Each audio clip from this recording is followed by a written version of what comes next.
Hi everyone, I'm Celine. Welcome back to my channel. This year, I gave birth to my first baby in France. Today, I wanted to share exactly what that was like. As an American expat and as a new mom, there was a lot I didn't know going into this experience. And in this video, I want to walk you through my full birth experience, what surprised me, what worked, what I would do differently. Plus, I want to share a few fun French phrases that I learned along the way. If you guys haven't already checked out my pregnancy video, jump over and watch those before you tune into this video because I talk about my pregnancy experience and there's a Q&A on the healthcare system here in France that I did.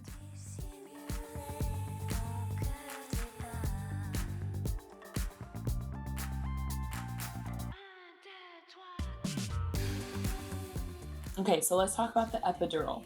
So I actually gave birth at a hospital called l'Institut Mutualiste Montsouris, which is in the 14th arrondissement in Paris. And throughout my pregnancy, we had been monitoring my blood levels. The anesthesiologist actually found that my factor 11 started to decrease throughout my pregnancy. And so they didn't want to offer me the epidural because they thought I could be at risk of having a hemorrhage if they administered one. So we actually ruled it out pretty early on. They actually suggested or proposed that I get induced labor, which I didn't want to do. I wanted to try to do everything as naturally as I possibly could. One thing to know in France, at least at my hospital, I remember reading the statistic was that like 80 to 90% of births at the hospital were by epidural. Okay, the day that I gave birth, it was 6 a.m. in the morning and I lost my water actually while I was sleeping in bed. I immediately wake up. I tell my husband, I think I lost my water. And in French, this is perdre les eaux. So they actually use the plural for waters, like losing waters. We get up and I regret not having my maternity bag fully packed. It was like 60% packed. I had downloaded this contraction tracker app. So I started tracking my contractions and pretty early on into it, I want to say like 30 minutes into it, my contractions started to get, first of all, very intense and they were closely spaced out. The app actually was telling us, you need to go to the hospital now. And my husband started to panic and I was like, no, don't worry. Like the baby's not coming now. Like this is just the beginning. So my mother-in-law arrives and I just remember thinking, oh my gosh, I could see the car from our living room. I don't know how the hell I'm gonna get from my living room to that car. I was just in so much intense pain. Normally, contractions start before your water breaks, but in my case, it happened the opposite way. My water broke and then I immediately went into labor and started having contractions. We get into the car. My mother-in-law is driving us to the hospital. We missed the entrance, and so we had to go loop around.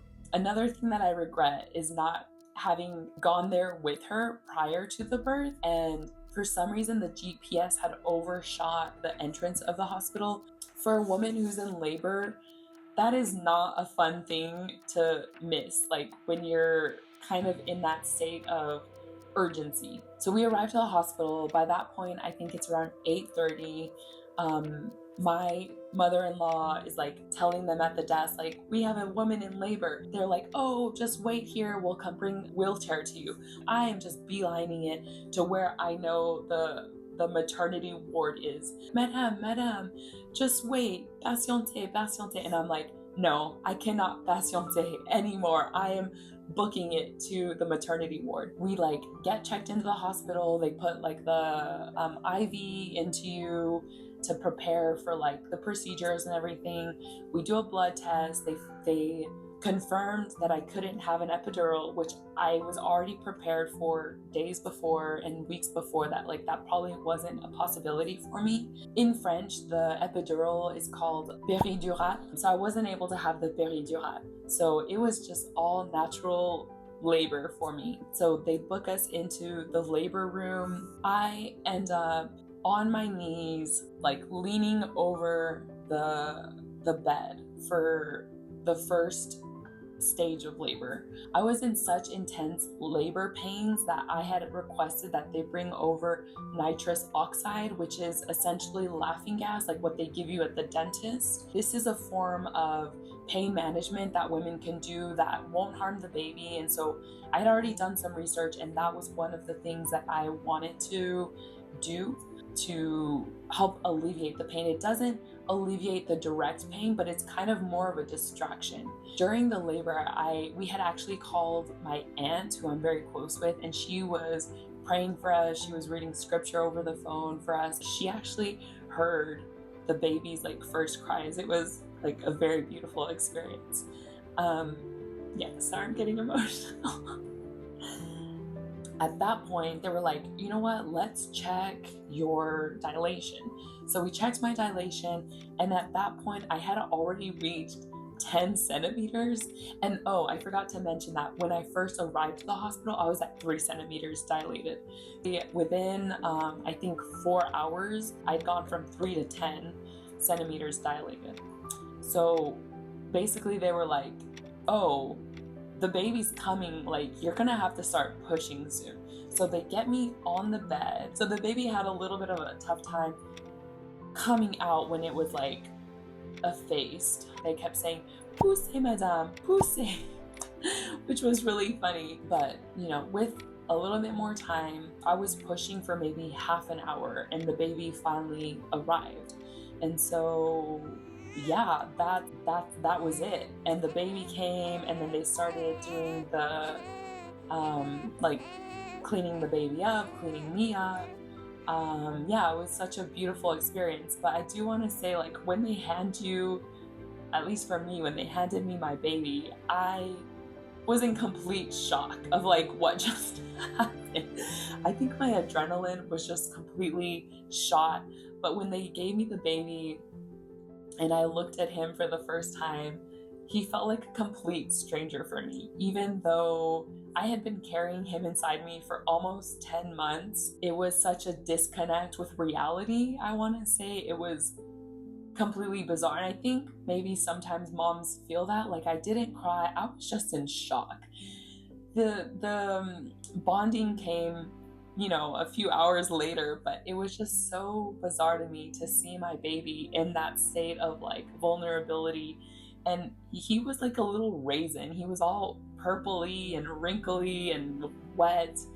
It was a very interesting experience for sure as a new mom. So after they gave me my son, they cleaned us up, I birthed my placenta, I got stitched up after that. They did all of the necessary checks. We were checking the baby's heart rate, all of that. Everyone was so like warm and gentle and nice during that whole process. I mean, it's just such a moment of vulnerability for a first-time mom, for any mom. Giving birth is one of the most vulnerable things that you can do. My son came, it was at 1:11. So from 6 to 1:11, like a little over 7 hours that I was in labor.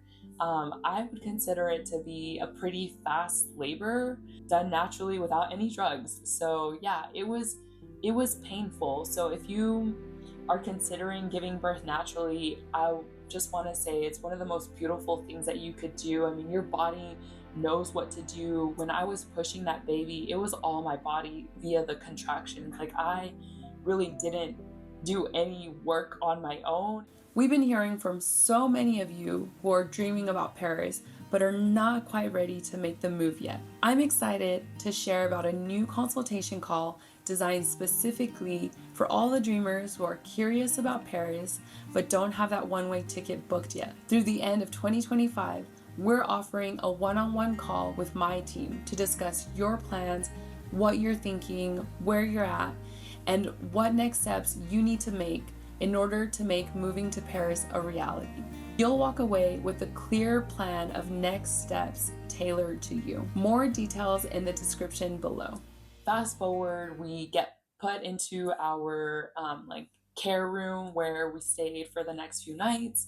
My husband had to do like a few administrative things, like getting his birth certificate at the city hall, and that is actually done in the arrondissement where you give birth. So in our case, it was the 14th arrondissement. So we had to go to the Hôtel de Ville du 14e to declare his birth and get his birth certificate.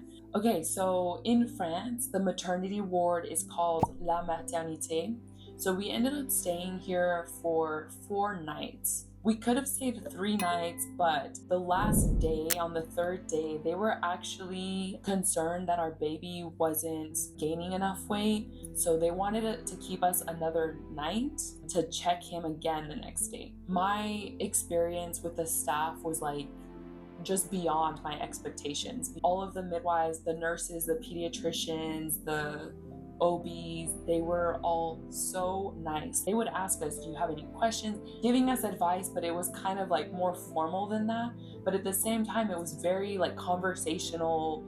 It felt like I was being spoken to like one of my girlfriends. Like they were just very warm and non-judgmental. They were like, oh, you guys might want to try this or this. Like it was just a very sweet experience at this maternity ward. The food was pretty decent, I want to say. We had a breakfast and a lunch and a dinner. So every morning we got the choice of a warm drink, whether you wanted a hot chocolate or a coffee or a tea, and they would bring it to you in a bowl like they do for like little kids. It was actually quite sweet. And we had bread, so baguette bread and butter and confiture. Confiture is jam. And it was really funny because on Sundays, we stayed, our last morning was a Sunday. They had like a special treat, and so they brought a croissant to change it up. They did their various checks, more so in the morning that they would come do that.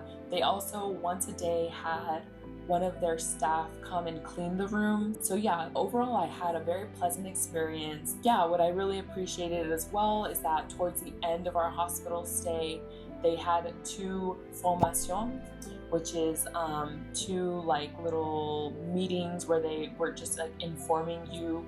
One was about the departure from the hospital, like all of the recommendations that they have. The second one was like aftercare, how to care for your baby when you leave. And at one point they had also one of the midwives come and show you how to bathe your baby for the first time. The hospital also gave us like a hospital pack when we left, which included a bunch of like informational flyers. They also gave us like a pack of diapers, little vitamin D vial, because in Northern Europe, we don't have as much sun as like other parts of the world. So they want to make sure that the baby has enough vitamin D. I'm looking at my notes because there was a lot of things that they gave us. So yeah, the diaper pack, the vitamin D, a pack of cotton to wipe his little bum, serum phy, which is serum physiologique, which is just, I want to say it's just like saline solution. So this is what you like clean their eyes, their ears. It's like sterile. For the mom, they gave us prescriptions on like the painkillers, all of the like creams and medications for like being able to heal as well for postpartum care. Also, I had requested, because I had difficulty breastfeeding, leaving the hospital, they gave me like a couple of little bottles of formula just in case I wasn't able to like breastfeed my baby and he wasn't like gaining weight. So yeah, they just made sure that we had like a pediatrician lined up, that we had declared the baby's birth at the city hall. One thing that I really appreciated is that the midwife that we had been seeing during my pregnancy actually came to visit me at home twice after the birth to check on the baby and to check on me and to check on like my healing. I don't know if that even exists in the US, but I just found that like that was included in my postpartum care, in like covered under Social Security. So I didn't have to pay anything out of pocket. So in French, a prescription is called une ordonnance. So leaving the hospital, we had like 5 or 6 different prescriptions. Some were for baby, some were for me.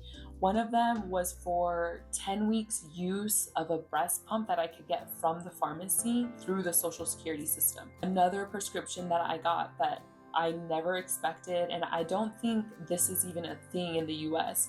They gave me a prescription for 10 sessions to go see a physical therapist to rehabilitate my perineum and my core. I started doing that a couple of months after birth because you want to heal. You can't do that right away. But I just thought that was a very unique thing to France that I don't think any of my US friends or family members that gave birth in the US had as postpartum care. They actually prescribed us some forms of contraception that we could get for postpartum care too, because they know that like it's a reality that women can get pregnant quickly after giving birth. So they just want to make sure that the mom, the parent, the baby, everyone is taken care of like from A to Z once you leave the hospital. I think I covered pretty much everything. If I forgot something, or if you guys have questions or are curious about any other aspect of my birth story, or just like staying in a French hospital during your maternity, just leave me a comment down below. And by the way, I read and I respond to all of my comments, so don't be shy. In my next video, I'll be diving into the postpartum care in France, which is just as important as the birth itself in many ways. I'll be breaking down what that looked like for me, the timeline, the services, and what I paid for out of pocket. So if you're planning to give birth in France, you won't want to miss it. By the way, if you haven't already checked out my pregnancy videos, go ahead and check that out here. Until next time, à bientôt.